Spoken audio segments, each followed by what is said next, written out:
Hello everyone, welcome to my channel. आज हम पढ़ेंगे pol science class 12 chapter first, शीत युद्ध का दौर और गुटनिरपेक्षता। तो शीत युद्ध जो है वो युद्ध ना होते हुए भी युद्ध की परिस्थितियां हैं जिसमें कभी भी युद्ध होने की संभावना बनी रहती है। दूसरे विश्व युद्ध के बाद साम्यवादी जो सोवियत संघ था और पूंजीवादी अमेरिका दो बड़ी ताकत बनकर उभरे। उन देशों के बीच महाशक्ति बनने की होड़ और विचारों की जो लड़ाई थी वो शीत युद्ध का कारण बनी और शीत युद्ध 1945 से 1991 तक चला। ये पत्र पत्रिकाओं, रेडियो और प्रचार साधनों की मदद से लड़ा गया और विश्व जो था इसमें दो ध्रुवीय हो गया था कि शीत युद्ध के दौरान दुनिया दो गुटों में बंट गई। पश्चिमी यूरोप के अधिकतर देशों ने अमेरिका का साथ दिया। इस खेमे को पश्चिमी गठबंधन कहते हैं। पूर्वी यूरोप के देशों ने सोवियत संघ का पक्ष लिया, इसलिए इसे पूर्वी गठबंधन भी कहते हैं। पश्चिमी गठबंधन सैन्य गठबंधन जो बनाया था पश्चिमी गठबंधन ने, नाटो अमेरिका ने बनाया था 1949 में। इसमें 12 देश थे और सीटो और सेंटो जो थे वो भी इन्होंने ही बनाए थे। पूर्वी गठबंधन ने जो सैन्य संगठन बनाया था वो वारसा संधि थी जो 1955 में बनाई थी। सीटो और सेंटो 1954 और सेंटो 1955 में बना था।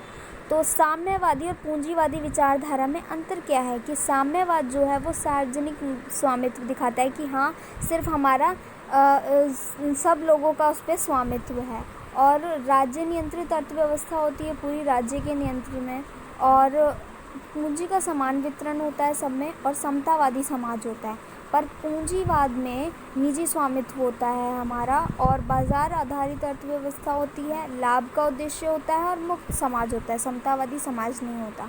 तो महाशक्तियों को छोटे देशों से क्या लाभ था कि छोटे देशों के प्राकृतिक संसाधन जैसे तेल और खनिज प्राप्त करना और सैन्य ठिकानों को स्थापित करना और आर्थिक सहायता प्राप्त करना, भूक्षेत्र प्राप्त करना, ये सारा काम उनका था।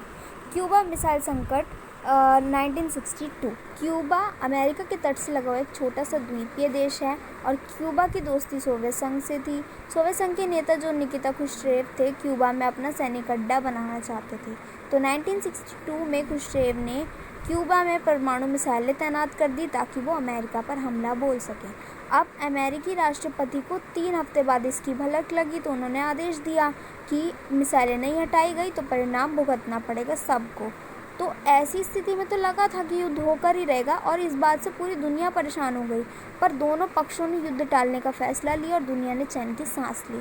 तो क्यूबा मिसाइल संकट को शीत युद्ध का चरम बिंदु भी कहा जाता है। अब गुटनिरपेक्ष आंदोलन। गुटनिरपेक्ष देश एशिया, अफ्रीका और लातिनी अमेरिका के देश थे जो दोनों महाशक्तियों के गुटों से अलग रहना चाहते थे।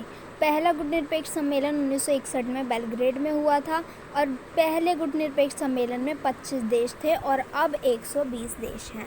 गुटनिरपेक्ष आंदोलन के संस्थापक जो थे वो जवाहरलाल नेहरू जो कि भारत से थे, जोसेफ ब्रोज टिटो जो कि यूगोस्लाविया से थे, गमाल अब्दुल नासिर मिस्र से थे, सुकर्णो इंडोनेशिया से और एनक्रुमा घाना से थे। तो गुटनिरपेक्ष आंदोलन शुरू क्यों किया गया था, इसका क्या उद्देश्य था? तो अपनी मुक्त और स्वतंत्र विदेश नीति का पालन करना और गठबंधनों से दूर रहना।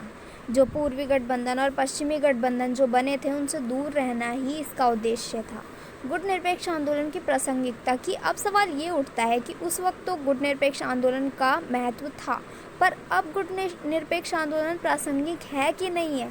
तो विश्व जब दो गुटों में बट गया था तो गुटबाजी को चुनौती देने के लिए गुटनिरपेक्ष आंदोलन शुरू किया गया, लेकिन 1991 में सोवियत संघ के विघटन के बाद इसका महत्व थोड़ा कम हो गया, पर पूरी तरह से अप्रासंगिक नहीं हुआ ये, क्योंकि ये उन राष्ट्रों का आंदोलन था जिनका गुलामी का इतिहास रहा है और एक ध्रुवीय व्यवस्था में अमेरिका के प्रभुत्व से बचने के लिए इन छोटे देशों का आपसी सहयोग ज़रूरी है। और गुटनिरपेक्ष आंदोलन ने विश्व शांति की दिशा में बहुत अहम कदम उठाए हैं जिनकी आज आवश्यकता है। और गुटनिरपेक्ष आंदोलन के अधिकतर देश विकासशील और अविकसित हैं, तो इन देशों की उन्नति तो आपसी सहयोग से ही हो सकती है, इसलिए इनका साथ रहना ज़रूरी है। NATO, North Atlantic Treaty Organization, उत्तर अटलांटिक संधि संगठन, इसका विस्तृत रूप है सेंट्रल ट्रीटी ऑर्गेनाइजेशन, केंद्रीय संधि संगठन। SEATO, South East Asian Treaty Organization, दक्षिण पूर्वी एशियाई संधि संगठन। NAM, Non Align Movement. गुटनिरपेक्ष आंदोलन।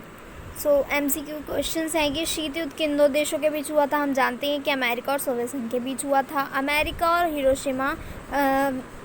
हिरोशिमा और नागासाकी पर लिटिल बॉय फैट मैन नामक परमाणु बम कब गिराया था? 1945 में। और क्यूबा मिसाइल संकट के दौरान क्यूबा के शासक कौन थे? फिदेल कास्त्रो थे। और शीत युद्ध का चरम बिंदु क्यूबा मिसाइल संकट है। गुटनिरपेक्षता का सही अर्थ क्या है? महाशक्तियों के गुटों में शामिल ना होना। तो इसमें 3 क्वेश्चन है। 2 ध्रुवीय विश्व से क्या अभिप्राय है? इसका अंत कब हुआ? शीत युद्ध से हथियारों की होड़ और हथियारों पर नियंत्रण दोनों प्रक्रियाएं कैसे हुई? इसका क्या कारण था? और महाशक्तियों के छोटे देशों के साथ गठबंधन बनाने के कोई 4 कारण। क्या गुटनिरपेक्ष आंदोलन आज भी प्रासंगिक है? पक्ष या विपक्ष में तर्क दीजिए। तो ये क्वेश्चन आप खुद प्रैक्टिस कीजिएगा, क्योंकि अभी हमने ये चैप्टर पढ़ा है, आप ही खुद करेंगे तो अच्छा रहेगा। यह कार्टून किसने बनाया है? यह कार्टून कुट्टी ने बनाया है। यह कार्टून किस काल को दर्शा रहा है? ये कार्टून जो है शीत युद्ध का काल दर्शा रहा है। ये कार्टून क्या दर्शाता है? तो ये कार्टून ये दर्शा रहा है कि अमेरिका ने सोवियत संघ को अंधेरे में रखकर चीन के साथ चुपचाप दोस्ती कर ली थी। सो इस वीडियो में इतना ही। नेक्स्ट वीडियो में मिलेंगे, तब तक के लिए बाय बाय।